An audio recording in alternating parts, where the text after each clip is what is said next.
back to Libby's Movie Hunt. I am your host, Kevin E., filling in today for Libby Hunt. She is out, but will return next week.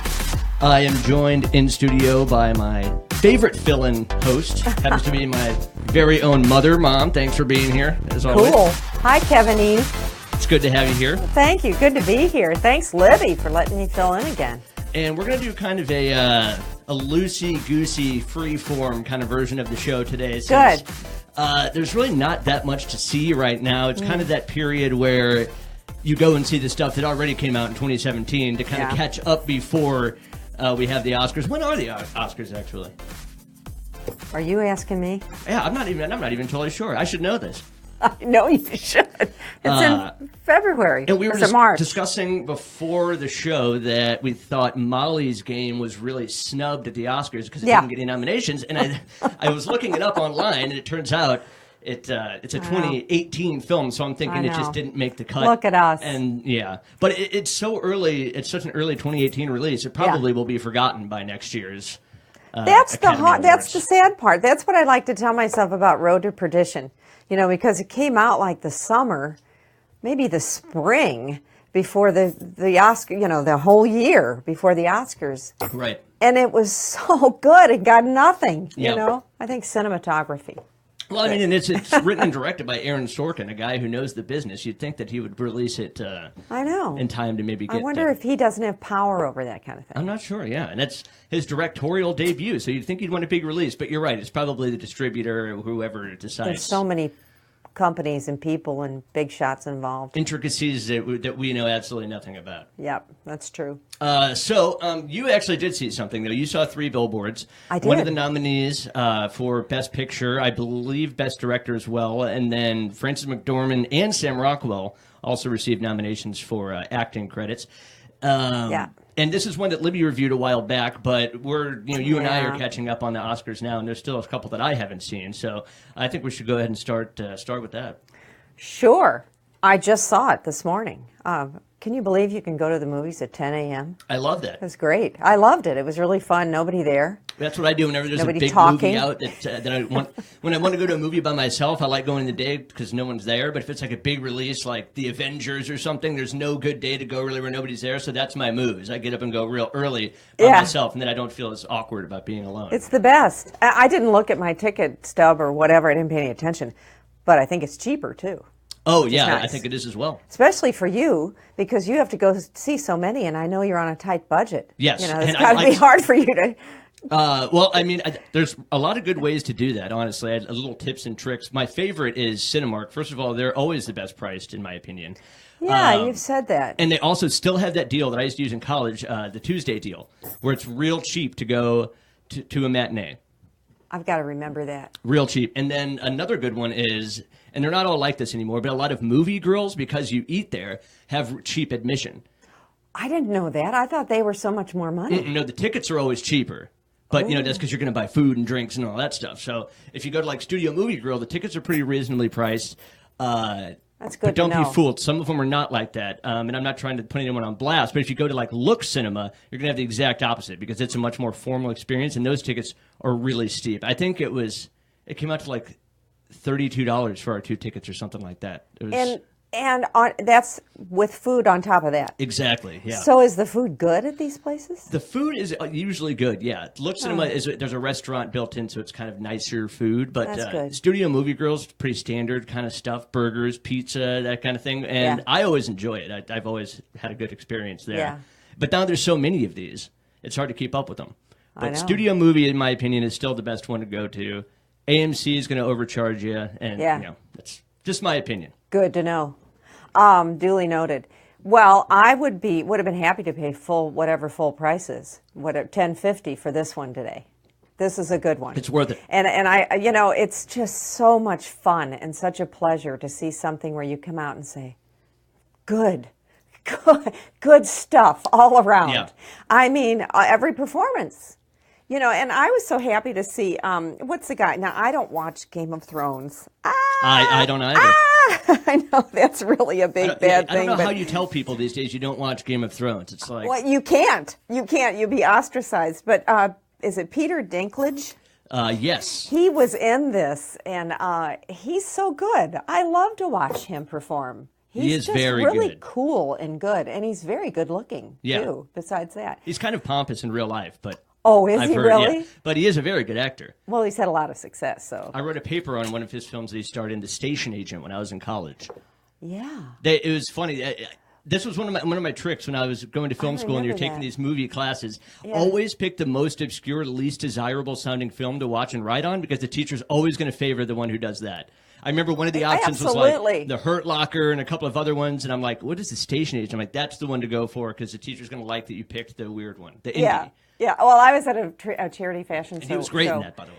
A fashion show one time, and they were asking these women that were putting on the fashion show, women my age, what is your favorite movie for fashion?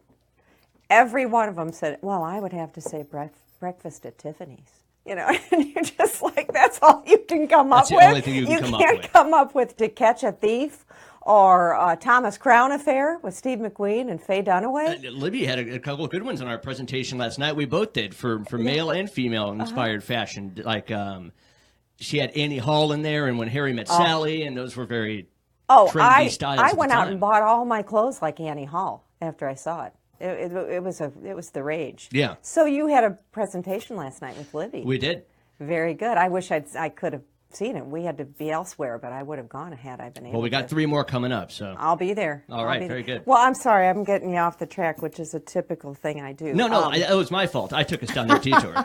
No, I really, this was a really good movie. The only problem I had is I don't want to give anything away, but there's no resolution in it. Can you give a quick outline of the plot? Absolutely. Frances McDormand plays a divorced woman who now just has one single woman, one son. Her daughter, a year earlier, 10 months earlier, was brutally raped and murdered. A beautiful young teenage girl. And nobody's found any suspects yet. Nobody's got anything in this small town in Ebbing, Missouri. And Woody Harrelson is the chief of police.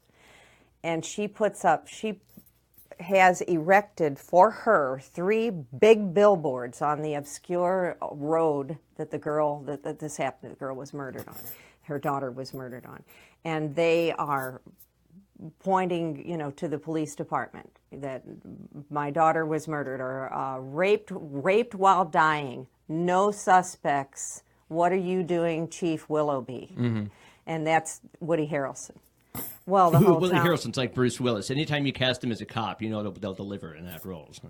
He's so good. He's Woody Harrelson. He's always going to give a solid performance. Yes. Frances McDormand, she's unbelievable. Seriously, she's a tough little gal, and it starts off these people are very harsh, hard, foul-mouthed people. But you quickly see there's a lot of heart going on. There's a lot going on here, and these people are torn apart by this. And the town becomes unglued by these billboards because they all love Woody Harrelson. They're all behind their chief of police. And then Sam Rockwell, he's always amazing, too. I even loved him in, what was it, Moon? Oh, I love that. I loved him in that. Duncan Jones, that's one of my favorite sci-fi films. He's terrific, and he's kind of an unhinged, young, not too bright deputy of Woody Harrelson's. And so he's against her, too. Everybody in town's against her. And they want her to take him down. Is this a fictional story? Oh, Kev, I think it is, but it really sounds like it would be a true story, doesn't it? Well, I was thinking how that ties into your resolution. If they're bound by actual events, then sometimes that can manipulate, the ending, there is no resolution. It's one of those where they kind of leave you hanging at the end, and you want to know. Yeah. I'm going through the whole movie saying, oh, it could be this guy, or it could be that guy, and I can't tell you anything more. It is frustrating, but if you can have that kind of ending and execute it properly and still have someone like you walking away saying it's a fantastic movie, then I think that's good filmmaking. So well done. And this director, I don't know about, I can't say for directors if they have a lot to do with camera angles, but some of the camera angles are so amazing and different and innovative and cool. That would be more of the DP's job. I think but I had the pleasure of watching Brian Jordan Alvarez do the web series my son's in. He's the director of, The Gay and Wondrous Yes. Life of Caleb Gallo, and which is wonderful. But I had the honor of watching them film a couple scenes from that, and I noticed that Brian's like all hands-on with the camera angle. Does he have a dedicated director of photography? He does. Or does he kind of do that himself? Yes, his name, Matt. I can't remember. Is it Matt Lynn? But he's a terrific director of photography, which I thought that seemed a little bit. Does he mind Brian doing this? But he I think at the end of the day, the director gets to make all the final decisions. So. And Matt was a very cool, steady guy. I don't think it bothered him at all. He didn't have any ego problems. Right. But Brian was right in there, try it. I just want to see it from this, and I just want to see it from that. So I'm just wondering if our director here, I should have said his name, McDonough. I can't remember his first name. I can't Martin. either. Yeah. Martin McDonough. I just wondered if how much he had to do with the camera angles. I'm sure it was an interesting. I think you're right. I bet that is a director. Yeah, and there's some beautiful scenery because it's in summertime in Missouri, which is a beautiful state in the summertime. I feel embarrassed. I should know more about this since I did go to school for this kind of stuff, but I focused very little on the filmmaking process. I just like to watch movies. Well, there's a lot. Focused on radio. There's so much to it. You could go to school just for the photography. Absolutely. Or, just for sound. There's so much to it. Yeah. You could do that for 4 years. But this guy also did In Bruges. Oh, I love that movie. Which I love. That's another underappreciated film. Very, and one of my favorites of all time, Colin Farrell, who I think is such an unappreciated actor. One of my favorites also. Underappreciated. He's wonderful. And Seven Psychopaths. Yeah. He also did, which I actually like that. And that also stars Sam Rockwell. Oh, he's the leading character. Yeah, I forgot about that. But and Woody Harrelson. And Woody Harrelson. There were a lot of people in that. Christopher Walken. Yeah, that's true. There were a lot.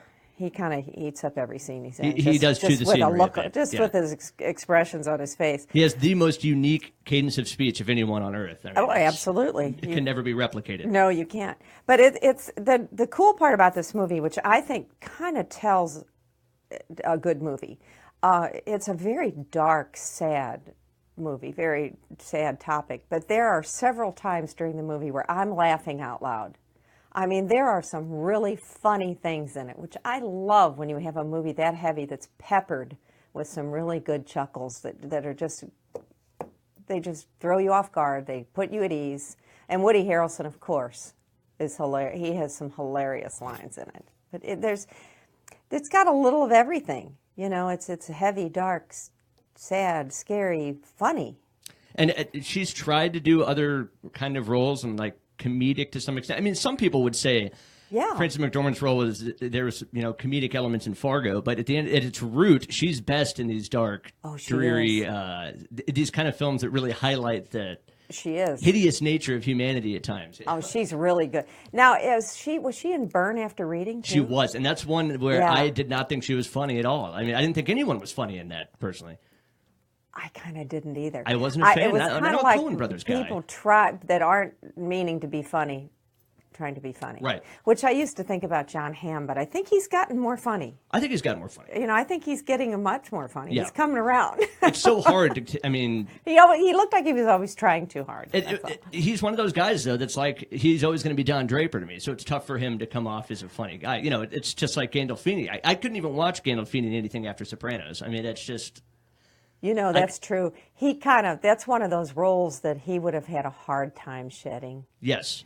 Because I went to see the thing with Julia Louis-Dreyfus with him. Was it his last movie? I believe it was. Or one of the last, for sure. I can't think of the name of it. It's just on the tip of my tongue, and I can't think of it either. And I don't know. I think Libby liked that. I can remember her saying she liked that, but I agree with you. Gandolfini kind of got himself wedged into a spot there. Yes. I'm sorry I keep taking us on these tangents, but Frances McDormand, not particularly good in funny roles that are meant to be funny. Same with Brad Pitt trying way too hard in that movie. Not funny. In Burn After Reading. Absolutely. And someone who surprised me that was actually pretty funny was George Clooney. I remember you thinking he was pretty funny. And Dad, funny. Your dad thinks he's really funny. He is. Like, Brother, Where Art Thou? Yeah. He thinks he's really funny in that. But I would, this is a good one. And it's almost up there with Wind River, which I'm very upset about. Kind of got snubbed. It did a little, yeah. And I'm not happy about that because it would have been my pick for Best Picture. It picked up a couple, nominations. Did it? I think so. Oh, good, because I think it's Maybe terrific. not, though. I'm gonna have to look that up. This one though, it's up there. I'd have to make it. You want me to rate it? Are you ready for that yet? Hold on, yeah. Let me cut back to you real quick. Sure. I think I know what you're going to rate it, but yeah, I got it ready whenever you are. Oscar worthy.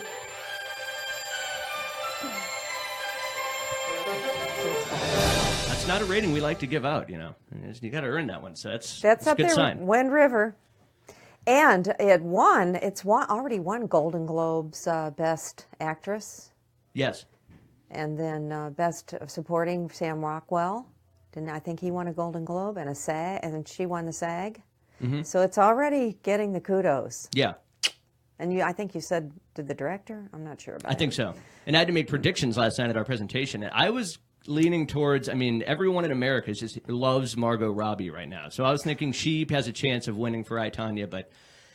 And like I say, anytime you're going to go up against Meryl Streep, also, it's like going up against the Yankees. It's tough. Yeah, and like I always say, Meryl can walk through the set, and she's nominated. Yeah. She can, just, come on. If you just put her name in the credits, she'll get a nomination. There are other great actresses. Frances McDormand. But yeah, Margot Robbie seems to be the it girl right now, doesn't she? Definitely. Well, Allison Janney. Oh, my gosh. Yeah. Always. And I would say she's a shoe-in. It did. Oh no, you haven't seen Lady Bird, so Laurie Metcalf, great performance. I love Laurie Metcalf. I think she's great. I think so. I'm anxious to see that. Yeah. Well, and also you were saying you wanted to. I think I might have something to add to your list. We were talking before the show, and you wanted to discuss movies that are good to go back and revisit, which is kind of what I like to do also, because I go through and see what's streaming, because it's so hard to find somewhere you're sitting around at home just because you have so many options. You can spend an hour trying to decide what to watch. So it's true. That's why I like to just kind of throw ideas out. People are like, ooh, I haven't seen that in a while, or oh, I never saw that. I'll check it out. And one that I don't think is on your list that you should put on there that I watched recently also has Frances McDormand, Primal Fear. Oh, that's like one of the best movies ever made. Every performance is Richard great. Gere, Edward Norton. Andre Braugher. I always say that's when I discovered Edward Norton.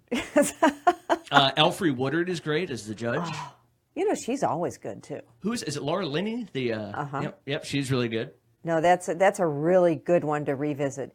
There are great ones that I think a lot of people, maybe your age or younger, that are into movies, should go back and see some of these. I agree. Even if they weren't out when you were around, you need to go back and revisit these. Well, that's when I was too young Confidential. to watch, so I didn't see it till I was older. Right. Well, that's true. We couldn't let you watch that. That was really heavy. That is a heavy one. LA Confidential is a heavy one, too. Oh, yeah. That's another one we couldn't let you watch as a kid. LA Confidential is one of those that's so good. And I watched the other night The Untouchables again. I actually watched that also. We were probably watching at the same time. We probably were. That's one that I always turn, when it's on, I end up watching it till the end pretty much. Well, I always say that's my favorite ending to ending? any movie. Yeah. That's the best ending. My favorite. Yeah. It's just a great movie. It's a good one to go revisit. Now, there's one that I don't know how critically acclaimed it was or how well it did at the box office, but there was a Paul Newman movie called The Verdict years ago, and where he plays a down-and-out attorney, and it is so good. And I think that's another one to revisit if you really want to watch it. Definitely. I'll add that to my list. Because I just did LA Confidential again. Watched it 2 nights in a row, actually. Did you really? Mm-hmm. Every performance. And I hate to say movie. it because it's such a, it's politically incorrect right now, but let's face it, Kevin Spacey is unbelievably He steals every scene. He really does. You just don't care about anything. You're fascinated with. I find that with Edward Norton too. When he's in a scene, I just can't take my eyes off of him. Yeah. No, Kevin Spacey is a fantastic character in that. Mm-hmm. Yeah. The most colorful character in the movie. And that's when I was first introduced really to Russell Crowe. I think I was too. I think his first American film was The Quick and the Dead. Quick and the Dead. And yeah, which another movie that I really like, Sam Raimi movies. I know you like that one. I do. I really like that one. But yeah, the first thing I think I ever saw him in was probably LA Confidential. Yeah, I think so too. And you're right about Quick and the Dead. And I think Sharon Stone, did she produce Quick and the Dead? I think so. I think she halted production going ahead with it until she could get Russell Crowe. I think that is correct also. And he's so good in it. Yeah. Jonathan, who's an actor and went through theater at TCU and all that. My younger brother. Yeah, your younger brother. He said that one of his mentor, T.J. Walsh over there at TCU, told him one time that the true measure of a good actor is when you have very few lines and you don't have a big part in the scene, but people can't take their eyes off you. That's when you know you're good, and that's what you want to strive for. Yeah. Is they just, even if someone else is talking, people are watching you, and I think people like Kevin Spacey, Edward Norton. And he's not even in it that much. I mean, no. I would say it focuses primarily on Kim Basinger, Russell Crowe, and Guy Pearce. There's another one. What happened to him? He's another one that's really good. He was the main villain in Iron Man 3 a couple years ago, so that was a big one. But since then, I can't think of anything that he's been in. He's really good. Remember really Memento? Good. Yeah. He was terrific in that, too. That's the first time I ever really paid any attention to him. Yeah. Was Memento. But, yeah. He was a villain in something. Was it The Count of Monte Cristo? With Jim Caviezel? Yes. I think he was the antagonist. How did you come up with that? I don't know. That's a movie I haven't seen in That's forever. Really funny. I forgot all about that. It's a good one, though. Yeah. Then he was in the movie about the horse, the Arabian horse that he took over and raced in. Right. I can't think of the name of that one. I'm not going to be able to come up with that one. All right, well, we still have a couple minutes left. Anything else on your list of ones to revisit? Well, I wanted to also touch real quick on L.A. Confidential, why it's so great. Sure. It's just a good cop movie. It's a good drama. It has good humor in it. It has some of the greatest performances from these actors. And one thing that I was most shocked at, and people always are like, what? It has one of the best shootouts ever in any movie that I've ever seen. L.A. Confidential. Yes, one of the best action sequences ever. I know. It kind of comes out of nowhere because it's not really that it's not an action film, but it's just a really, really good shootout at the end. And it's just the two of them. Yeah. Against all those guys. Well, the end. Well, I can't say it, but you got to see it. It did come out in 1997, so we're not spoiling too much. No, that's a long time ago. Now, there's another one. It lost Best Picture to Titanic, in case you're wondering. Which holds the record for most nominations ever, which is 14 back in 97. I'm sorry, you're talking to the wrong person with Titanic, because you know how I am on that. Did you know John came around on Titanic? He's like a big fan now. Really? Mm-hmm. What happened to him? It's a good movie. It's a well-made movie. My son, Jonathan? Yes. Well, I'm done with him. I have another question. I saw a movie a few years ago, independent movie, which Dad and I loved, and it was subtitles, which is odd that we would love a subtitle movie. Yeah, I hate readers. Intouchables. And it's called Intouchables, and it is so good. And I heard they were going to make a remake with, I think it was Kevin Hart in the starring role. And I'm just wondering if have you heard anything about the Intouchables? Nothing. All right. Another thing I want to visit is Bomb City's coming out. Yes. Or it is out. We rolled a trailer for it last night. It's out today. God, I don't remember. I should have that written down somewhere. But yeah, thank you for mentioning that. I almost forgot. Yeah, I am dying to see that. And in fact, I was vacillating between that but I didn't have the right time, or the 3 billboards this morning. Not next week, but I think the following, Libby will be out, which you'll probably be filling in also because she'll be at the LA premiere. That's right. Well, I don't know if I should be. You better check with her if we should review that. Because that's her big movie. And that's true, yeah. It looks like it's going to be really good. Yeah. Well, I'll see another one before the next show, or at least one. And go on iTunes, check out the trailer, or go to YouTube for Bomb City and tell me, just watching that trailer, if it doesn't make you want to see it, I don't know what will, because it's a great trailer. I'm super excited to see it myself. As soon as it's available on iTunes, I'm just going to go ahead and buy it. I've already pre-ordered it on there, so I'm ready to go. Excellent. And I encourage all of our listeners to do the same. Yeah, for sure. No, I'm excited about that one. That's going to be a good one. I just have a feeling it's going to do well. That'll be really fun. Mm-hmm. And features even a small part from our very own host. Yes, of course. There better be. Absolutely. She's good, too, I'm sure. So how are we doing? I think we're pretty much ready to wrap up. Oh, okay. I just wanted to say one more thing. It does always go by fast. It goes by so fast. I was looking at the movies for 2017. Anything you want to mention for Johnny, or? Johnny, we've got to watch for Stupid Idiots, and it looks like it might be on Comedy Central. And we've got to watch for. We're hoping the Gay and Wondrous Life of Caleb Gallo.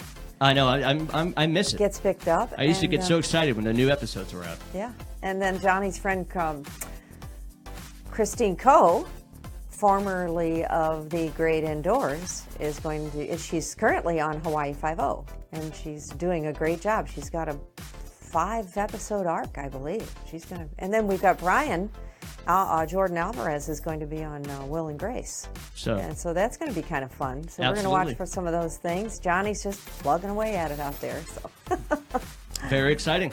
Yep, real exciting. All right, well, that's all the time we have, Mom. Thanks for filling in, as always. Thanks for having me, Kev. It was fun. It goes by so fast. And thank you, Libby. Yes, thank you, Libby. And I love that we will see you guys. So trustful. She will be back next week on Libby's Movie Hunt. Okay, great.